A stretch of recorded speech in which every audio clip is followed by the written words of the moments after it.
Donc, bienvenue dans le second vidéo du chapitre 1 qui va englober quelques points, tout dépendant du temps que ça va prendre. Donc, commençons au point 1.4, les changements territoriaux. Comme j'ai parlé un peu dans le vidéo précédent, eh bien, les territoires du Haut et du Bas-Canada vont être fusionnés pour devenir une entité qu'on va appeler le Canada uni. Et le Canada uni va comporter deux territoires distincts que sont le Canada ouest, je vous rappelle que l'ouest est à gauche, et le Canada est, l'est qui est à droite, qui vont correspondre le Canada ouest à l'Ontario actuel et le Canada est au Québec actuel. Le Québec actuel plus le Labrador, on peut voir, moins le nord du Québec actuel. Donc, vous l'avez sur la carte ici, c'est essentiellement les mêmes territoires. C'est à peu près ce qui va changer là, au niveau territorial avant d'arriver en 1867 avec l'acte de l'Amérique du Nord britannique, qu'on verra le temps venu. Donc, pour ce qui est des changements techniques, en fait, c'est qu'à cette époque-là, on vit une révolution industrielle quand même assez importante. Des nouvelles technologies, dont la machine à vapeur de plusieurs inventeurs. Là, on nomme souvent James Watt, mais il y en a eu tout un panel, disons. Et essentiellement, cette révolution-là va également nous toucher ici. Comme le pays qui va la commencer en premier, la Grande-Bretagne, eh bien, plusieurs de ces technologies sont accessibles sur papier, à tout de moins. Cependant, au niveau des capitaux, les Canadiens français en ont très peu. Les seuls Canadiens français qui ont un tant soit peu d'argent sont des gens qui font ce qu'on appelle des professions libérales, c'est-à-dire médecins, avocats, notaires et ce genre de professions-là.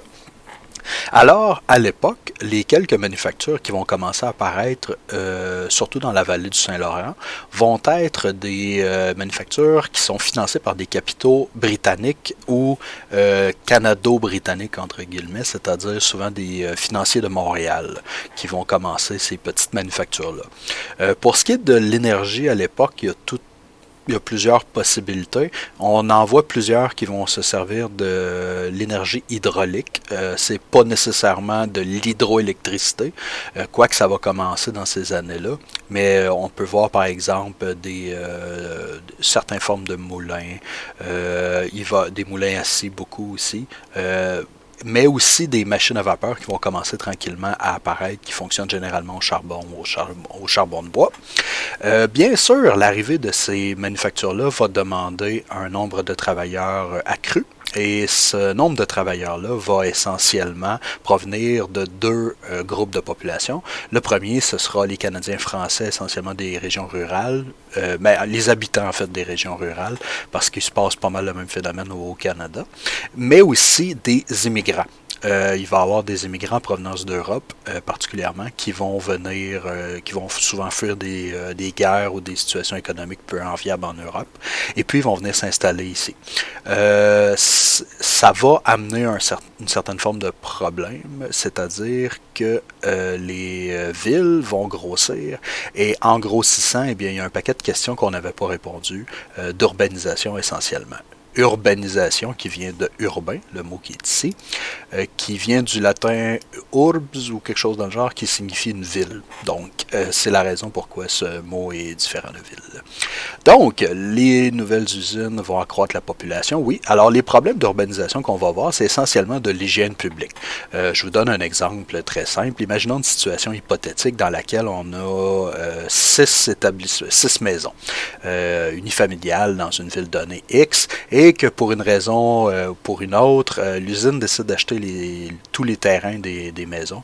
Donc, mettons, on avait 6 maisons, on a, mettons, une famille moyenne à l'époque, là, on va dire des petites familles, 6 personnes, donc papa, maman, 4 enfants. Ça nous amène donc à 36 personnes.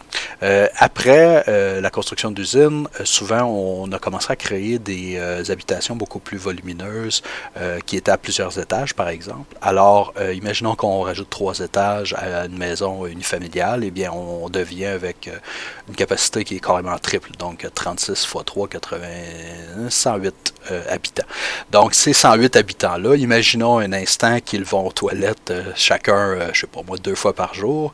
Bien, vous pouvez visualiser dans une ville où il n'y a pas d'égout, on va avoir un problème à quelque part. C'est qu'à un moment donné, les fosses septiques qu'on utilisait à l'époque, qui sont essentiellement des gros trous qu'on creuse ici et là dans lesquels tous les restants vont aller, eh bien, ils peuvent déborder, par exemple. Ils peuvent contaminer des lieux où est-ce qu'on consomme l'eau, donc ça peut amener des maladies. Alors, on va commencer à vivre ces problématiques-là au fur et à mesure que l'industrialisation va se poursuivre. Au point de vue des conditions salariales, c'est assez mauvais. Excusez-moi, Urbain était ici tantôt, je n'ai pas cliqué sur le bon. Donc, au point de vue des conditions salariales, c'est très mauvais. On fait travailler les femmes et les enfants. Quoique les femmes, c'est moins... c'est pas encore aussi répandu que ça va l'être à une autre phase, mais elles participent à l'effort industriel. Déjà à l'époque, et ça va se continuer, il y a des femmes qui vont être des contractuels pour certaines manufactures de textiles, c'est-à-dire qui se font... je vous donne un exemple, mettons, on prend une dame qui est couturière, d'enfant est bonne, elle a une machine à couture pour ses enfants, et on lui apporte par exemple des morceaux de tissu, on lui dit dans une semaine, il faut que tu nous fasses 5 robes de tel modèle. À la fin de la semaine, il y a un monsieur qui vient rechercher ça, puis elle reçoit son paiement. Donc, il y avait ce genre de travail-là industriel qui était décentralisé des manufactures à l'époque, mais pour ce qui est du travail des enfants, c'était essentiellement au niveau des machines. Ces conditions-là sont généralement très mauvaises. Le nombre de jours travaillés était de 6 à l'époque. Il y avait une journée de congé qui était le dimanche, bien sûr, pour les activités religieuses essentiellement, et une certaine forme de repos, bien sûr. Et les heures de travail sont beaucoup plus longues. Je me souviens plus là, par cœur du chiffre, mais c'est bien au-delà de 8 heures, ça c'est évident. Donc, on a une semaine de travail qui est somme toute assez grande. Les salaires ne sont pas immenses. Cependant, il y a un avantage que ces manufactures-là ont sur le travail sur la ferme. C'est tout simplement que le travail sur la ferme, essentiellement, c'est une agriculture de subsistance à l'époque. C'est-à-dire qu'on cultive des légumes, certaines céréales pour notre propre consommation. On va en vendre un petit peu qu'on a en extra, mais ça reste somme toute local comme consommation. Alors que le travail en usine lui fournit une somme monétaire, donc on est payé en argent. L'argent n'était pas si répandu que ça à l'époque, on n'en dépendait pas beaucoup dans les campagnes.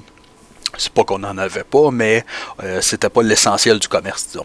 Alors, pour certains jeunes hommes, particulièrement, ça peut être assez alléchant si on n'avait pas de famille à nourrir, d'aller travailler à l'usine.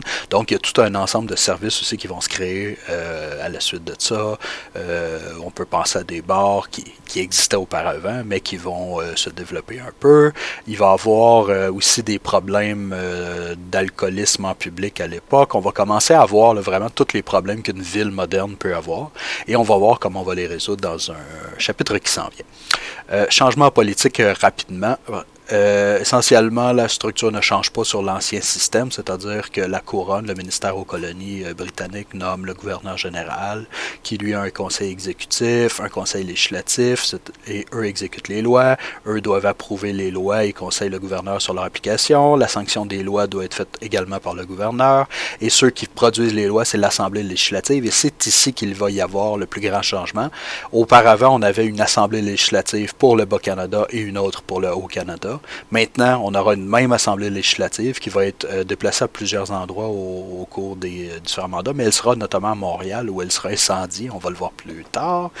Et tout ça, eh bien, c'est élu par la population du Canada uni, et on va voir qu'à l'époque, les femmes le peuvent, mais ça va bientôt arrêter à cause de M. Papineau que vous avez connu lors des rébellions.